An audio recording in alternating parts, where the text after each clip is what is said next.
it a little bit bigger. But so right. what this is, we've seen different TIF projections in the past, and we've also had the benefit of Denise updating, like getting everything triangulated on the current TIF incremental revenue by parcel and teeing that up over the last several years, as well as conversations we've had about the, thank you, perfect, that's good, different methodologies that have been used by Lake County over the past years.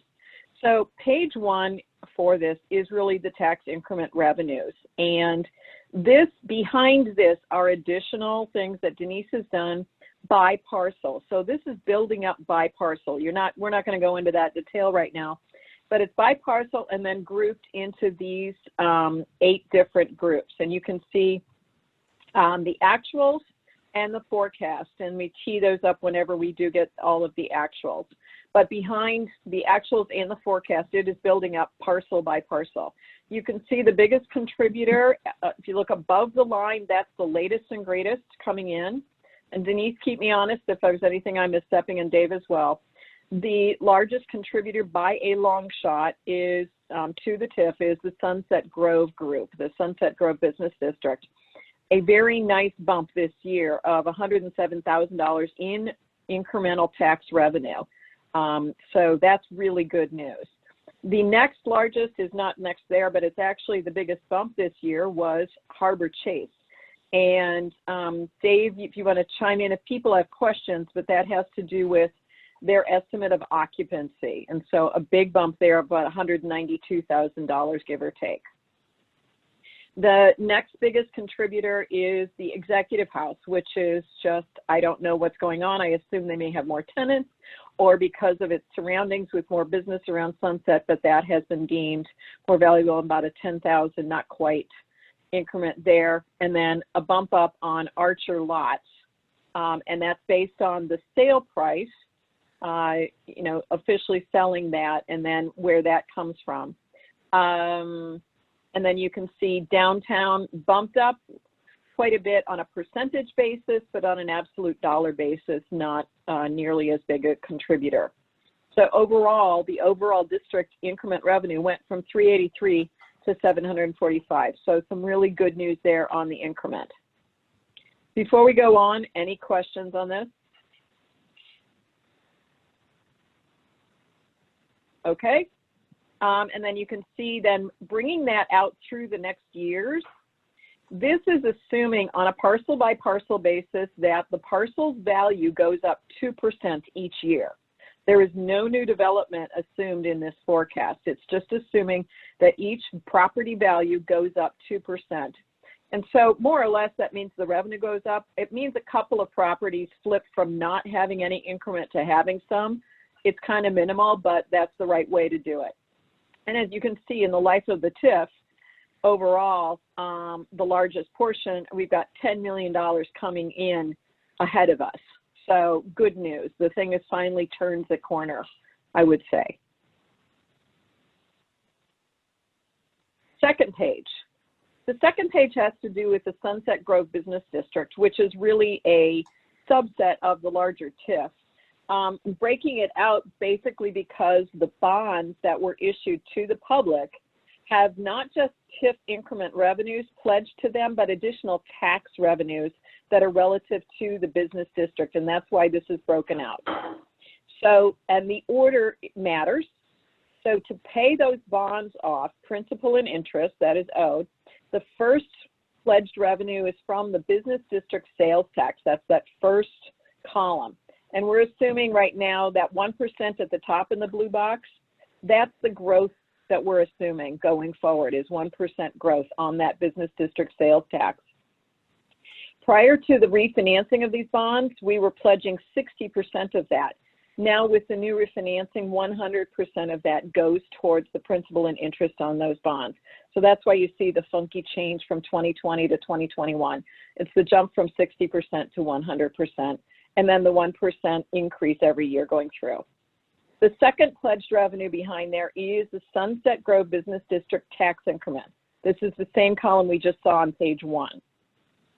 The third pledged revenues are kind of equal, and that's the 1% local sales tax and the non-home rural infrastructure sales tax. These are only the taxes that are generated by the Sunset Grove Business District, and 60% of those revenues are pledged to these bonds, the payment and principal and interest for these bonds. So altogether, those 4 columns add up to the green column, which is the pledged revenues. Then we go into, well, what do we do with those revenues? The first 2 columns are really the bond proceeds, so it's kind of like a number in there. We're not paying that off all at once. The second is the reserve. The reserve has to be 10% of the outstanding bonds. So when we issued in 2011, $4.45 million, $445,000 had to be held back in reserves. When we refinanced to the tune of $3.6 million, we basically only have to keep $360 on reserves. So we unlocked $85,000 that can be used to then repay. Then what do we have to do? We have to pay principal and interest. Those are the next 2 columns. You can see the big bump in 2020. That's repaying the old bonds to refinance for the new bonds. And then the interest moving forward. So you'll note the interest is going down quite a bit in the future. That's because we really reduced the coupon rate. It was 7.5%. Now it's a blended of 3.3%. And we extended the payments 2 more years. So as you would know, refinancing any debt, if you extend it out, then that's less per year. So the overall amount we have to pay each year is really that principal plus interest. In the very last year, we can use that reserve to apply to it. So the net of all of that first green column, which are our revenues, and then the reserve coming in to pay off the principal and interest, the excess or deficit really is this second green column. So you can see on the actuals, this has been performing. In other words, we've had excess for the last several years in the pledged revenues for these bonds, and we anticipate having even more excess in the future. Any questions here? Third page. Now we get into the rest of the TIF district beyond the business district. The first column is sort of an oh, by the way information. And that's from the business district in the past. Like I said, there are sales tax revenues pledged and the business district increment. To the extent there's extra, the sales tax goes to our general fund and the Sunset Grove increment goes to the TIF district. So this gray column with kind of brownish colored, that's the extra sales tax from Sunset Grove, whether it's the 1% local or the 1% local or non-home rule infrastructure. Anything not needed to pay back that principal and interest can go straight to the village general fund, and that's what this represents. So we're looking at the tune of, let's call it 200-some thousand each year. And that's based on the fact that sales tax revenues are up and the increment for, the tax increment for Sunset Grove went up so nicely this year. The second column is the excess that would go to the rest of the TIF district, if I'm making sense. So first thing, we have to pay off those other bonds. Second, anything left over goes to the rest of the TIF district. This is the first year that this is actually contributed to the rest of the TIF district. Third column is the increment for all the other 7 groups that we showed on page 1. Fifth column is a little bit of interest, some miscellaneous revenues, and then transfers in. Those are required. The village has to do that out of the general fund. That's part of the TIF Act. We have to make a deposit equal to 7 to 10% of the overall incremental revenues. So last year, our increment was $383,000. We had to pay $38,000. Now we've gone up quite a bit. We have to pay $74,000. So the overall revenue is in that first blue column. The next columns are showing the advances from the open space fund in the past. We have none projected for the future. And so the total sources overall are then the sum of that on the right. Any questions here? Just one question, Ann, on the 2020, the big jump in 2020. Is that the, what explains that? Is that the live-in payment or? No, the live-in payment is not. If you're talking that one, that 462 there. Yeah. That is actually the fact that we had tax revenue. It was the finishing of paying the rebate to the grocery store. There's a little bit of a funkiness there. Okay. It's also the fact that when we refinanced, we kind of, when you refinance, I don't know if anybody's refinanced their house and you kind of take out principal enough and then you restart a couple of months later. We actually had kind of, in concept, we have a bit of a gap in 2020 where through the refinancing, we didn't have to pay the same amount of principal and interest. It got rolled into the refinancing. So both of those were upside. So if you take out the one-time bump, what would that number be this year? Would it be down? See, I was figuring with COVID and everything else it'd be down. No, COVID, in fact, our sales tax revenue mix couldn't be better for COVID. Okay. The drivers are Sunset Grove and Menards. Denise and Dave can see the actuals and it's flatter up. I know I do the random and Kritzmire research and talk to the managers every time I'm in, if I see them. And you and I do the same thing. He must get sick and tired of having people ask that question. Yeah, we have many businesses doing really well, though. Yeah. It's like the Ed Cock, like, how am I doing, right? Yeah. Okay, so the DIY is really supplementing the tax revenues really nicely. Well, I'm trying. Yeah. The thing in yellow, that is the placeholder because we have not yet recognized and transferred in the Dr. Levin payment on Archer, but that's where that would go. Okay, that would be a transfer in here. We have the money sitting we just haven't recognized it in here at this point. So that's where that would go. Yeah, that's what I was looking for. Okay. That's why that's in yellow. It's basically sitting there waiting for conversation on it. Next page. So the next page then says, what did we use all of these revenues for? Well, in the past, we can see, obviously, it would be a lot of capital projects. There's some debt issuance costs. We could put those in the Sunset Grove Business District. Vic, keep me honest here, but that's a liability of the full TIF district, so it's totally fair to put it here. There's that sales tax rebate, goes in here. Administrative costs, which we're estimating go up at 1.5% per year. That's that blue thing in the top. And then some transfers out. I would say, in the interest of time, ask me later what those are, but basically those are things like water infrastructure that got paid for by the TIF and then transferred to the water business and things like that. We don't anticipate more of that in the future. The actual expenses are really just keeping the TIF alive at this point, barring any other decisions later, but we're not projecting additional capital that runs through this TIF right now. Next page then says, all right, do we have excess? For the first year, we do. For the first year ever, we do. So if you see that gray stuff there, that would be the excess or deficit of TIF revenue after we pay the Sunset Grove bonds, but before any of the advances to the Open Space Fund and General Fund. So, if we didn't have those advances, this would be losing. It was losing money. These were deficits until this year. Meanwhile, because we have had those advances, principal has been due and not paid. Interest has been due and not paid. And arrearage, which is basically a penalty for not paying, has also started to add up. To the extent that we have positive cash flow here, by our ordinance, the first place it goes is to the Open Space Fund. And also by our regulations, the first thing it does is pay off the interest that we didn't pay in the past.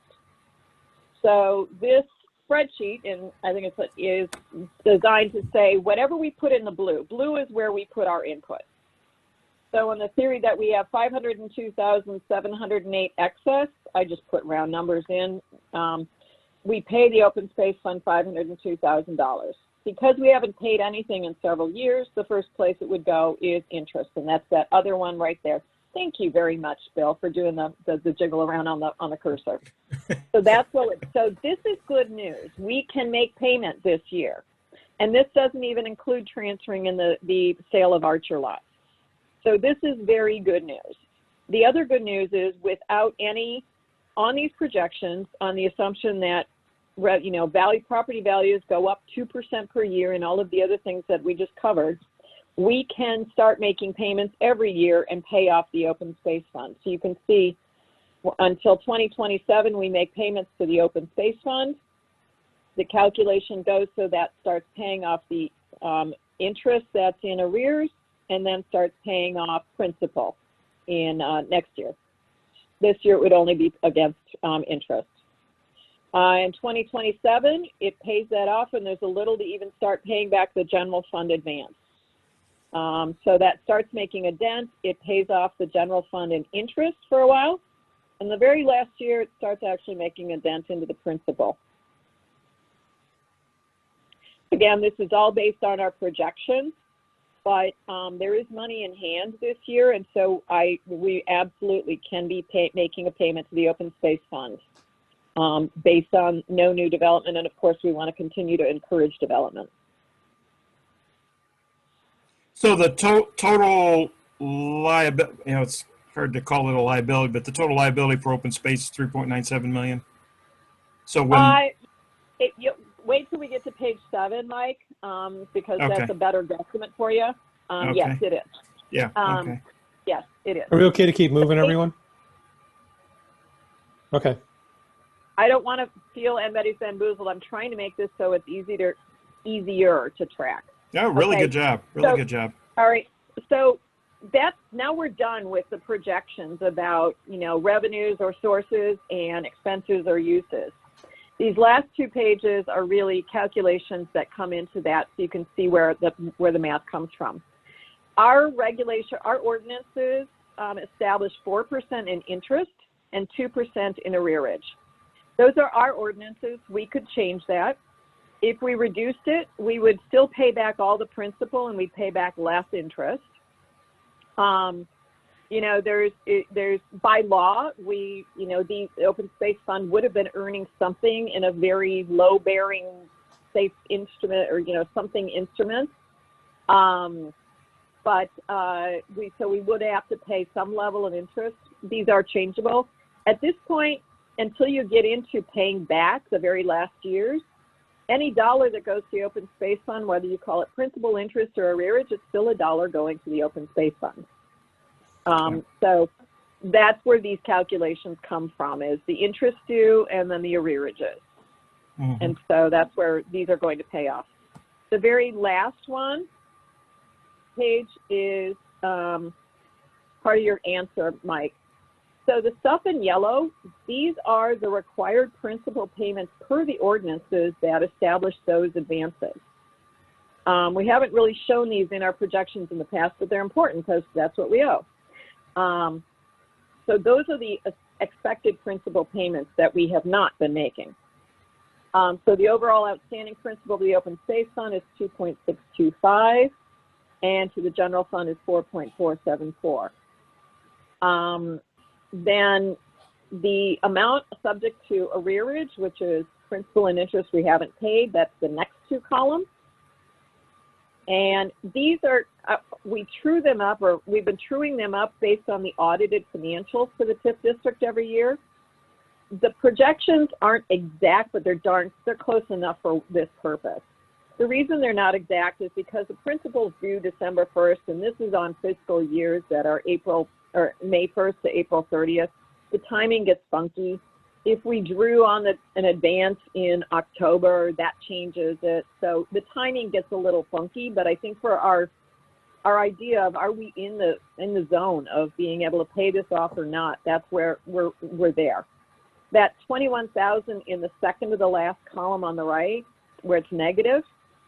So that column is the overall principal plus interest, which I think is partly what you're asking, Mike. Mm-hmm.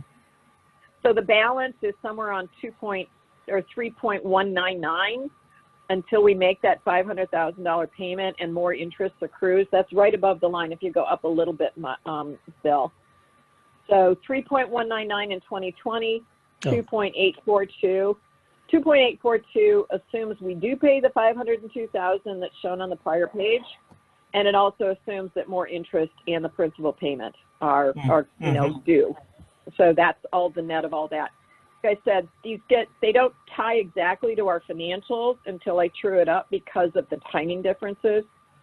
we would never actually go negative 21,000 the last year. We'd make it tie up to the last dollar, but for our planning purposes, this basically says in 2027, the open space fund can get paid off based on these assumptions.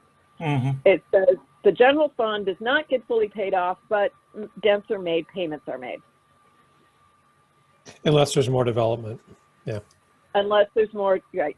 These assumptions assume no new capital projects right now. It assumes no new development in the TIF district. So either revenue or expense could change based on future boards. Now, with the refinance, with the extension, did we forego an option to extend, or do we still have that option if it's performing? On the TIF district or the bond? On the TIF. I don't know that they're related. Dick? On the ability to extend the TIF, we could not without approval of the General Assembly. We did extend the time, and I think we extended it to the expiration on the refinancing bonds. So Right. we're not going to have a further extension on that. Yes. Okay, the so bond, 2032 is it then? yeah, the bonds now match the end of the TIF district. They can be paid off Right. 2 years early. They are callable. There's an opportunity to advance pay them, but we have to wait, I think, until 2027 or 2029. I think it was a 10-year. I think it was a 10-year call. Yeah, So I think 2029 then. yeah, I think it's the last couple of years opportunity. And then the TIF district, that's not related to the refinancing. That's just the TIF district that says you'd have to extend, I think, with everybody agreeing. Okay. Hey, now to the rest of the board, are there any questions? I know Ian went through all this. I guess there's light at the end of the tunnel is what we're seeing here, right? So this is great news, actually. Yeah, I thought it would be helpful before the other TIF district conversation for two reasons. Number one, that yes, there's some really good news here with, I think, reasonable assumptions going ahead. The other is that this is the first year that this has been positive. So for any future TIF district, and we're not contemplating and tying any capital actual projects at this point, but we'd want to be really circumspect about matching potential sources to pay for them along with the capital projects. This one got a little over its skis as it made commitments, and then in the teeth of the financial crisis, things were really problematic.